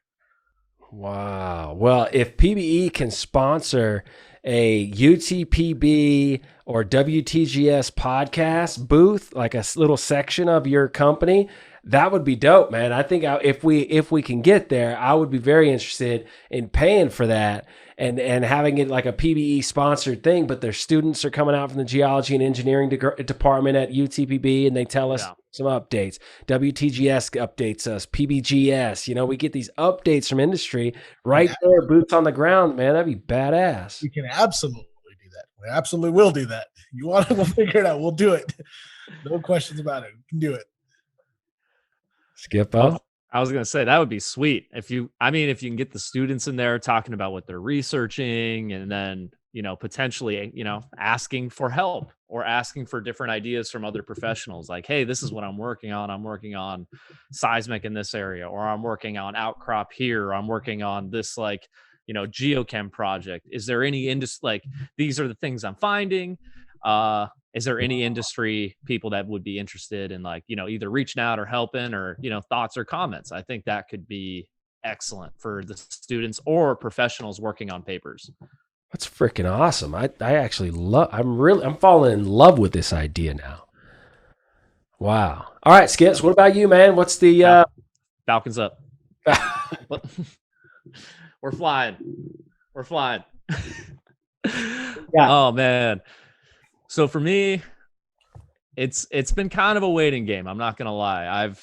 I was trying to get into some PhD programs pre-Rona. Everything got delayed and pushed back. I'm still on the hook with a couple, so I'm waiting to hear. I should be hearing back at the end of this month, and then that's gonna kind of decide my route that I'm gonna take from there. But it's either gonna be the PhD rabbit hole, or there's opportunities in industry and that I'm considering going back to. But for the time being, I'm just enjoying it, spending time with the fam, and what happens. But the work has been put in. That's all I gotta say. Wow. Yeah, for me, I'm in a little different spot, obviously, than Skippo, but I'm putting my degrees and what I believe are my talents, which is to find natural resources and to find them efficiently and make more money than we spend. I'm now going to do that and be a part of a small company that is doing that. And so that's it, man. The rubber's meeting the road, dude. Like 2020 is it's behind us. And in my opinion, there's a lot of red tape around, there's a lot of bad projects out there that they are just wasting money, man. And it's time to bring value. We can't borrow any more fucking money. We can't get any more government subsidies to try to make something work. We got to get back into oil and gas, get our energy levels high and stable, get our metals department and metals industry in this country nice and stable, really realize what we have. Like, so as a geoscientist, man, I'm focusing on, you know what, I'm going to put money where my mouth is, and I'm going to go out there and put this geologic model to work, and I'm going to make more money than I spend. It's time to do it. That's what industry needs to do, just in general. Like, it's not only just how your mindset should be, it's how industry's mindset should be. And I think it'd be cool. I don't know how much information you can relay, but, you know, keeping everyone posted on, you know, what's going on, and, you know it, dude. You know it. Keeping everyone updated on the field, dude. Dude, you know that's going to be a thing. And it comes down to the people who own majority of the, you know, equity and how much they want to be public on all this information and sharing these ideas. But they know at this point, with these projects we have put in for 2020, they know my ability with this technical stuff and adding that kind of videography and what we do here with this technical equipment. They see it and they see the value of it for sure. And so I'm going to be constantly pushing the envelope on, you know, we want as much eyes, the biggest spotlight we can have on good geology and programs that are spending less money and making way more. That's what the world needs, man. And I'm going to go out there and give it my all, man. Put my own skin in the game. I think 2020 was about perspective, about looking at everything that you have, everything that you don't have, what you need, what you don't, what you want. And I think 2020 was a time to reevaluate. And then 2021 is going to be where everyone starts acting on their ideas, starts doing something about the reality they just realized they lived. Yeah. And I think 2021 from here and for the next few years, I think it's going to be huge. Wow. Yeah. This is the time for entrepreneurs and people with vision to do something right now. Absolutely. Dude. And so where are you guys at with social media in 2021 and beyond? I see it as a tool for the businesses. I get it. It's an easy way to remind people what you're doing and events that are coming up. Like, it's a good communication tool, but I mean, I don't know. I don't see it going in a great direction. I don't see a ton of activity. I just don't. I don't know. I get a feeling that social media, people are getting disconnected from social media in the future. That's the feeling I get. Where are you guys at with that? It is. No, I absolutely think it is. I think the government is going to start a lot of regulations. They've already been in the process of the House of Representatives and Congress and things, talking with Mark Zuckerberg and the CEO of Twitter and stuff with regulations and all the issues with the political bipartisan stuff with Democrats, Republicans. There is no way. It's just like even Bitcoin, like e-commerce currency, the government is not going to control that. Even the idea of, it's freedom of speech. No, that's about control. This is about influence. Social media is absolutely going to start going through regulation, absolutely, in the next few years. Wow. And it's going to get more intense. And I think even though, and there's kind of an offset, and this just end up in a weird conversation, but you also have this influence of AI, of artificial intelligence, and how that works with social media and these platforms. So how are you going to regulate that? AI regulations, social media regulations. And it might sound disconnected, but this would be a lot longer conversation with just my opinion. I'm not an expert in that at all. But I do think that social media, even if the government doesn't get involved, I think people already know social media. It's just what people want you to see. It's not necessarily the truth. And I think that's the disconnection. It's just makeup, Yeah. Dude, I got screwed over, man. Christmas came. Instagram's telling me, oh, man, this is a cool gift. I see this. It's a hat deal that the women put on after the shower. They twist this thing on. It's a little hat deal, dry their hair. That's what this thing did. It said 3 minutes. She gets out of the shower. She turns this thing on. It's a towel on her head. And in 3 minutes, she turns it off. And it's this dry, flowing hair. 3 minutes after the shower. I buy the fucking thing. It comes in a week late after Christmas. And it doesn't dry shit. They got my $20. Is that the best Instagram's got for me, man? They're just ripping me out, just pointing me to fucking scams. I'm out, man. I don't need that in my life. I love everybody that I have on there and the people that I do stay connected with, and I get to comment and see that they're making a difference and they're doing all this dirt bike stuff or all this, people from my past. I love that about it. But for the most part, I feel like I'm just being used, man. Oh, yeah. And I think it has to go, and I'm going to kind of say the flip side. I think people are going to be more social media dependent post-pandemic opposed to pre-pandemic, because it's become such an integral part of everyone's lives because they're at home. And, what do? You go to the kitchen, blah, blah, blah. You grab a drink, you check your phone, you go on Instagram, blah, blah, blah, Facebook, Snapchat, Twitter, whatever you have.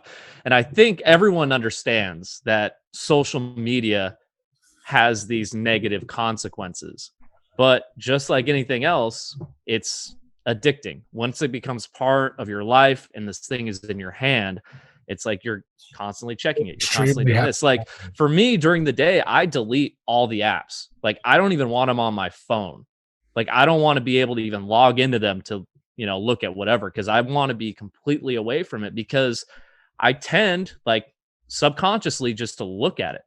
And I think that's and at the end of the day, you see how much time people actually spend on their phone, not even on social media. That time can be put elsewhere into a lot more productive things. And I think that I'd like to say people step away, but I think in reality, people are going to become more involved and more entrained within it just because it's become such a big part of everyone's lives. I agree. So even with what I said, I can still agree with Skips because it is extremely habit forming. And I think even my perspective, my idea on the subject is it's kind of biased because I don't like social media. And I'm thinking everyone else is seeing it do what I know it does, but thinking everyone else might have the same information or education that you do on a topic is sometimes deceiving. So people may not see it the way that I do. It's like before I started making records, before I was in a recording studio, I used to love to listen to music. But now I know how music is made, and I know that it takes 20, 30, 40 hours to record a song. When I listen to a song on the radio, I just hear everything it's also not doing. I hear what's wrong with the mix. I hear what's wrong with the arrangement. You don't view it the same anymore, So I think that's my thing with social media is the more I get involved in it, the more I realize what it's not, But it is super habit forming. That's why it's super strong. I mean, Facebook was the first company to become a publicly traded social media, company. So I agree with Skips too. I don't know, man. That's a good one. Yeah. That's an interesting question. It's tough, man. It's tough. I just think we're just going to get more and more involved. Interesting. Yeah, maybe. I certainly am always going to view it as a tool. I never really got emotionally involved with any of that social media stuff. It really got to me on the addictive side. But I'm also obviously, very addicted to the idea of, putting out these big visions and these big ideas and using it to make a difference. And I see the value in that. So I do get excited when one of those posts gets a bunch of attention and people are interested in that, because I believe that, this is a really, really interesting and disruptive thing that's going on. And let's talk about it. I want to engage with people that are like-minded and have similar questions and are chasing their curiosity and pushing the envelope on interpretation and all that stuff. So I'm going to keep doing what I do. I'm just going to start to create a couple, hopefully a couple at least, for-profit businesses that, puts these models to work. If they are so disruptive and they are so powerful, and it does make it so exciting to go out there and make predictions of where oil and gas is going to be or where these metals are going to be. Let's go do that, man. Let's spend good time on that. Let's make some clips from it. Let's stay engaged with the community that we've built. We can do all that, just like this show talked about. Let's commit to this 9-month idea. Let's commit to maybe putting together the first hybrid convention in Midland. the PBE podcast can do that, man. I think we can really pull this off, fellas. I definitely think you're right. Oh man, I not to jump back on that subject, but I think, as A-Train was suggesting, I think 2021 is going to be a very, very productive year for a lot of people after this post-introspective kind of self-evaluation stuff. Because not only do I think people are going to be coming out of this quote unquote with a clearer head, but I think because a lot of people have, and like the reality of it, have lost their jobs, have lost their businesses, have lost a lot. Some have lost everything. But something special I think about human beings is that their ability to be resilient and bounce back from tragedy, to bounce back from hardship. And I think it's something that we haven't necessarily not in my lifetime. I mean, there was the stock market crash in 2008, but that really didn't affect me. But seeing how something like that, and with the coronavirus and with this like quote unquote economic collapse coming out of this, it's going to be interesting to see how people rebound from it. And I think there are going to be some great things happening. Yep. It's definitely the biggest stress of our time and our generation. I think that's for sure. We're in between the boomers and the zoomers. And it's our generation that is going to feel a lot of stress, and I think that's a reality. I think, we'll call it World War II as a very big stress. Maybe there's another one that's coming on the next generation that's a very big stress. But we'll unite. And you're right. We're resilient as hell, and we get better, and we always push forward. And so that's exactly what we're going to do, man. We're going to step up to these challenges, and we're going to fix them. I think electrical vehicles is kind of a complete nonsense. Just throwing it out there. Sorry, Elon Musk. But there's just a ton of technology and a ton of bad ideas going after building a billion or trillion batteries for everyone to drive around with electrical vehicles, when it's just, like Dr. Stinker said, it's just a different idea. It's not more efficient. It's not better. There's all these other problems with it. It's just different. And we don't need different. We need better. Yeah. I'm going to say, I think electric vehicles are rad. I mean, like the concept of them are really, really cool, but the way they're currently being built, I just don't think, like you said, it's not better. It's different. And I think putting all those eggs in that basket, because being resource geologists, we understand. I'm not looking at that car on the surface. I'm looking at all the components that are in that car and what makes those components, the lithium, the nickel, the cobalt, and how Dr. Tinker broke it all down, and how each one of those things we only have a finite amount of, a very, very finite amount of, opposed to other energy sources. And not to mention, like, how do you recycle lithium ion batteries? Like, if there's a solution, if someone can come up with a solution, all that, which I hope someone does, because it looks like we are going down that rabbit hole. There could be greener pastures. Graphite though now, aren't they? Or graphene. Graphene. Yeah, it's a concept. It's a concept. Yeah, the engineers, in my opinion, are totally over-engineering the graphene, graphite. They're trying to make it just this perfect ultimate thing, but really the natural deposit of it is either going to be it's going to be a better superconductor, supercapacitor, so it's either going to store energy way better, or it's going to deliver energy way better. It's not going to do both. Don't over-engineer this thing to do both. Just, it is what it is. Let's find more deposits of it. You have superconductors, you have supercapacitors. At the end of the day, you got something that could arguably be a renewable resource. Lithium ion batteries and solar panels and all that stuff, it's not renewable. Renewable technically has to last at least 1 year, one human lifespan. So call it 90 years, call it 100 years. One human lifespan. There's nowhere near that. They're going like 20, 30 years, and you have to recycle, buy new. That's not renewable. That's fucking the reality of it. Yeah. Graphene, now you're talking about 100, 200 year lifespan with this stuff. It's that much better at doing what the current technology does for the renewables. So it's potential there. But dude, putting all your eggs in that basket is a bad idea. I'm just going to say it. I'm still waiting for the hoverboards. The Teslas and the cars. Marty McFly had one when I was. I'm just waiting for the time traveling DeLorean. That's what I want. Oh man, 55. That was Dude. fast back then. I think my kid's Power Wheels goes 55 miles an hour now. Yeah, dude. Yeah, be careful with those fucking things. I couldn't believe that. Anyway, so I look at Google. I'm getting this Google feed, and it said we have successfully or 90% success at transferring, teleporting some material from. It was like 44 kilometers in distance or something like that, and that's what they were touting. That it was 90% successful. I'm like, what? Do you show up with no hands or something? What does 90% successful mean? I'm out on that experiment, dude. Anyway, just throw it out there. That's Skips. I caught Skips. Anyway, man, a way to end the completion part of this show. I think we're all on the same page, man. We are not light years ahead. We're not light years behind. We are what we are today. And we have good ideas. We have amazing people that have the talents to pull shit off.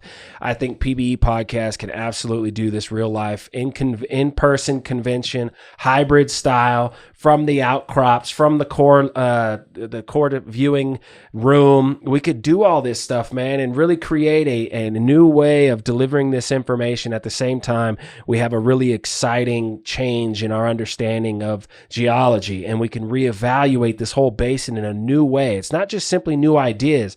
The data is there. We're reevaluating all this with the same data to create different pictures and think about how that's making an impact for the oil and gas operators, for the water resource folks in the Permian Basin, for the engineers that are dealing with dirty air because of the pollution and what's going on there. There's so much and so many subjects we can attack in a few-day convention. I think we have the community that would support it.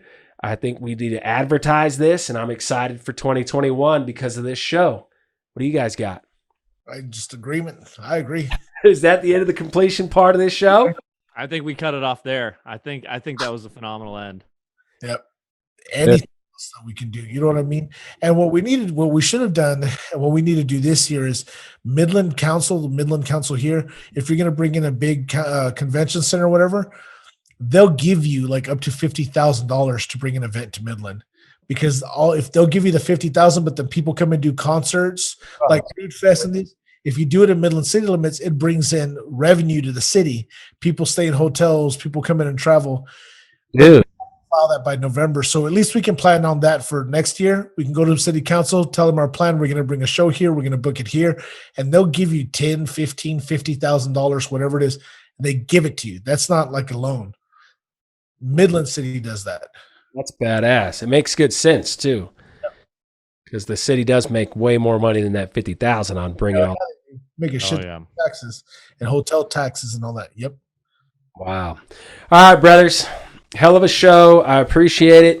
Let's fucking keep chasing this dream down, and let's turn it into making some money this year. Hell yeah.